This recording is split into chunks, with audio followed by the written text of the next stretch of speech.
Happy Friday, powerful leaders. I am so excited for today's new episode because we have a very special guest, my dear friend Rodeline. She's a mom, she runs multiple businesses, and she's a real, true friend and leader in her community. Like always, if you enjoyed this episode, make sure to subscribe to the podcast, follow us on Instagram at Powerful Female Leaders Podcast.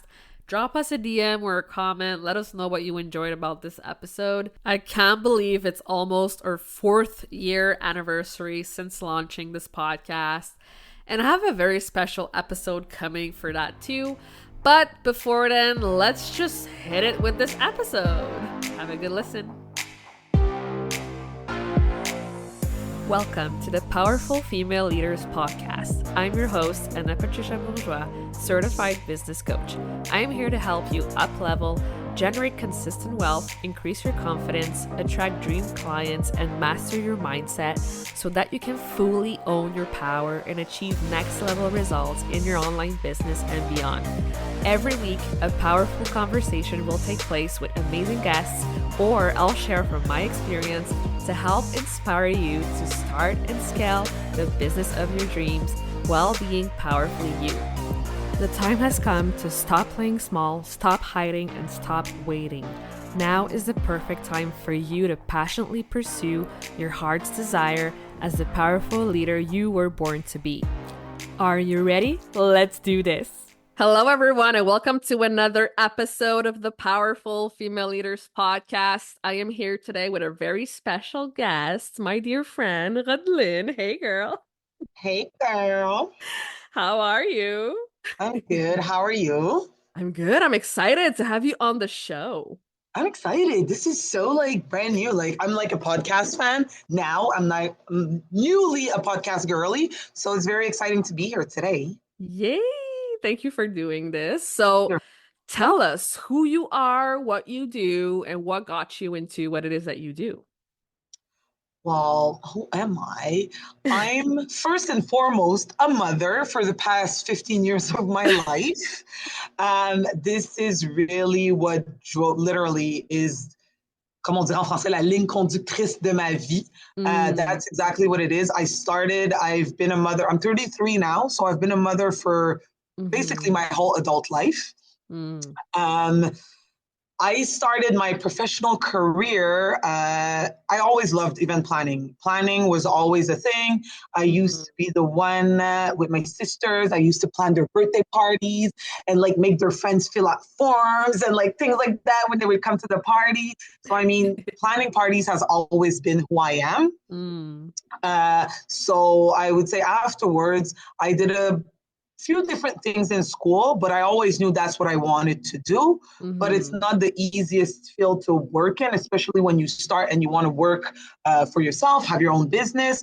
It's not easy to find clients and things like that. So I did a little bit of schooling, and then afterwards I worked more or less in logistics, so transport, which is a business that my family has been working in for years. So it was a field that I knew that I was going to be able to just get my career started regardless of the career itself. So that's how I started, but I always did a little bit of event planning on the side. And about 7 years from now, I decided that it was time to jump. So I was like, you know what? I wasn't happy at work. Things were getting really hard, really hectic. I was in a bad place mentally. And I knew that my job was not helping. So I decided enough is enough. And I just decided to just give it a try, and we'll see where this was going to get me. So, yeah. I'm so glad you did, because you're so good at it. So tell us about those challenges, because you said it wasn't easy. So I want you to talk about the challenges you faced in the event planning industry and how you overcame them. Well, it's the hardest part is obviously is to find clients, because you have there's two types of worlds in the event planning business. Basically, you have private events, so it's like baby showers, weddings, things like that. Things are really private, more family oriented things and stuff like that. And then you have the business side. So really the corporate world, yearly barbecues for companies, their 10th year anniversary, a milestone in businesses. So it's really two different worlds. Most of planner do both, or you have a lot of planner that are specialized. Some that, you know what, they're not into corporate. What they want to do is wedding, personal stuff. And you have the opposite, people that are more business oriented and that are like, you know what, what I like to do in events is more or less things that are always corporate. The corporate world is a very, there's a lot of people in that business, and it's recurring business. That's the thing. But when you compare that to private events, here in Canada, people don't get married 2, 3, 4 times. So usually when you do weddings, you'll do it once and then that's it. Then you have to go the whole year and go look for clients, make publicity, marketing, and really try to put yourself out there on top of the reviews. Because that's the difference. The reviews makes a huge difference when it comes to personal events. So weddings, things like that. People will talk to their friends about their event planner and business. Yes, people will talk about it, but it'll be more like on site. You'll be at an event, at a corporate event, and people will literally be asking you for your business cards and things like that. So on the spot, people are like, I know someone that has a business that would love an event like that. So right on there, you give your business cards. It's always important to have them. And I know a lot of us, sometimes it's hard. We're like, oh, I don't have them. I forgot. Like it's not easy, but let's put it that way. Now, 2024, there's a lot of other ways to promote your business. There's like electronic business card. There's a bunch of options.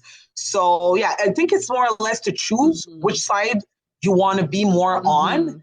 And then afterwards, going for it. It's reality is life is expensive. So it is hard to just be like, okay, I'll just do my thing and I'll have my own business and make money. And like, it's not a reality. Reality is you have to have, or else a full-time job or even a part-time job, but you have to have a steady income on the side at the beginning. And if it doesn't take you that long to be able to just live off your business, good. Like, I'll be more than happy for anybody that it happens to. But reality is it takes about 5 or so years to actually be able to live off your business. And that's for somebody that's lucky and somebody that worked hard, because there's a lot of factors that come into place when it comes to that. But it's just more or less the sense of, okay, what am I going to do to make sure that, yes, I'm doing what I like, but at the same time, I'm still putting food on the table and paying my bills. Exactly. I'm glad you said that. Like, that's the realistic part of it. It's so realistic. And I feel like it's so, like, people see entrepreneurs as like people that are just at home making money, going on vacation, going shopping, living the life. But reality is, that's not what it is. Exactly. It's a 24/7 thing. You always thinking about your business. I know for a fact, from me and from other business owners that I know, we literally wake up at night, think about our business. Like, that's what it is. We think about it. Oh, did I do this? Then we pull out the phone. Oh, let me know this. Let me know that. It's a constant thing that if you want to stay relevant into your field, whatever the field is, you have to stay up to date. It's a hard job, but it's a very fulfilling job. Yes. I love it. So we know that event planning can be stressful. So how do you manage the pressure, the stress? Like, how do you do it? Like, what are your tips? Oh my God, a tip, to be honest. Like, and it's so funny because every time I'm trying to think what are the best ways to not be stressed out, especially when you, as a planner, are the one that is taking all the stress from your client, because they don't want to live the stress, because that's the whole reason why you're there. But I think planning, the word says it in itself, planning.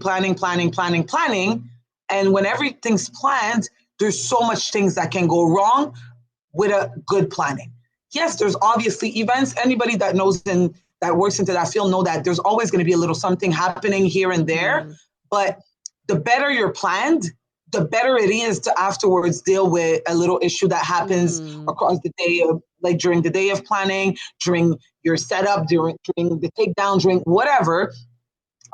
The tidiest your plan is, the better it's going to go. And it's literally a Bible. When you use, like we say in French, un scénario logistique, this is literally any any good planner's Bible, you have, it's the one document that you will carry with you the whole day and will tell you step by step what's going on. Information from the suppliers, you have everything. It's literally your Bible.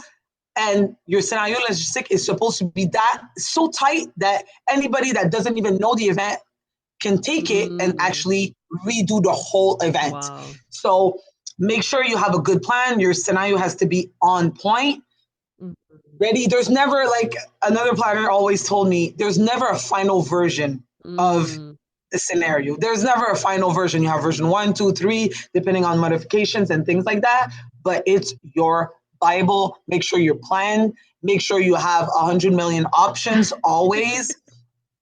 Cell phone charger is a very big thing because you're going to need it that day. And make sure that you work with the people that you know that have the same ethical, like with you when it comes to work. You want to work with suppliers that have the same mindset that you have. Because then afterwards you have a connection, and that connection helps you to make sure that your event is going to be top notch, on point, as planned. Oh, I love that you said that. So, would you say that's one of the things that like differentiate you from like other planners out there? Because I feel like you have so many great connections, and when I see you with people, like people just love to be around you. I think what makes it different, and it's so funny because, well, thanks for saying that first, but it's so funny because I'm the, like, people that known me for years, like, I'm the shyest person ever. What? Like, in a group settings, like, people, like, it's funny because my friends, when we're in a group with, like, new people, they look at me and they're like, you okay? And I'm like, yeah. I'm a Sagittarius. I'm not a fan of, like, anything that's, like, signs and things like that, but I've realized that we are the type of people that we adapt depending on the situation. So I'll be in a different group setting and I'll try to like sense the vibe so that way I can match the vibe with my vibe. So I always try to match my energy with the energy going on. Obviously, a good energy, bad energy, you have to try to change it. But I think it's the way I try to adapt myself to my clients, to the suppliers, try to be open and try to make them realize that I'm here for you and we're here to help each other. So let's try to work the best way together to make sure that at the end of the day, we both have a happy client on every aspect of the event. So it's all about the connection that you have with the people that you work with. And sometimes it is hard. But it's just the way of like when you start your day, like for example, the event day, you go say hello to everybody, you present yourself to everybody, you make sure that if anything happens, people know that you're there, that you're open to talk to them, that you're not a closed wall that's like, no, this is the way it is. we will have to adapt. So let's try to do it together. And I think it's the best way to make sure that everything comes into place the way that it's supposed to. And that at the end of the day, you end up just being so happy and so proud of yourself. And you just leave and like you're exhausted, but it's a good exhaustion that you literally, you get home and you can't go to bed because you're like, it's 3 a.m. But it was such a nice event. I had such a good time with my suppliers, with the people from the venue, with the clients, with the guests from the party too. So yeah, no, I think it's more like it's the connection. The connection makes a huge difference. And sometimes it's to make that effort to be open to people and show them that you're a team. Nothing can be done on their own. But if we work all together, it's going to be the best event we're going to have. Yeah. What would you say is like the biggest thing that changed since the pandemic? Like, how has the event planning industry evolved and where do you see it going in the future? It's been hard. I'll be very, very honest with you. Pandemic means no events. It means people can't gather around. It means no gatherings. It means no parties. It means no baby shower. For some people, it meant literally no even family dinners and things like that. So it was very impactful. And I know for a lot of planners, some changed fields. Some decided they've been doing it for years, but they were like, okay, maybe it's a sign that I need something new. For others, they decided to recycle themselves and do something else whatever, maybe to like tourism, things like that, works in hotels, or maybe find a more steady position, but still in the business. And you have other planners that went, you know what, I've been very successful. I think I can survive. Now let me try to regroup, try to get my energy back on, literally get rest, because it's a very demanding job. It's long hours. It's like preparation is long hours in front of the computer. And then afterwards, the day of, it's physically really, really, really demanding. So a lot of people just were actually able to catch a breath. Catch a breath, be like, okay, is this still what I want? Okay, it's still what I want to do. Now, am I keeping my business that way and I'm just taking a break? Am I trying to bring my business to another level? On my end, it was time to take not a break from event planning, but just a break from everything, because I had a lot going on.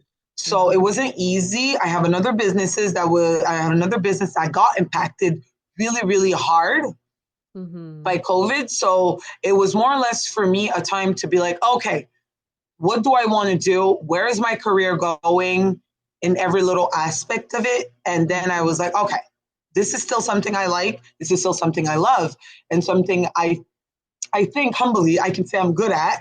So I'm not perfect, but nobody's perfect. And there's always somebody better than you somewhere, somehow.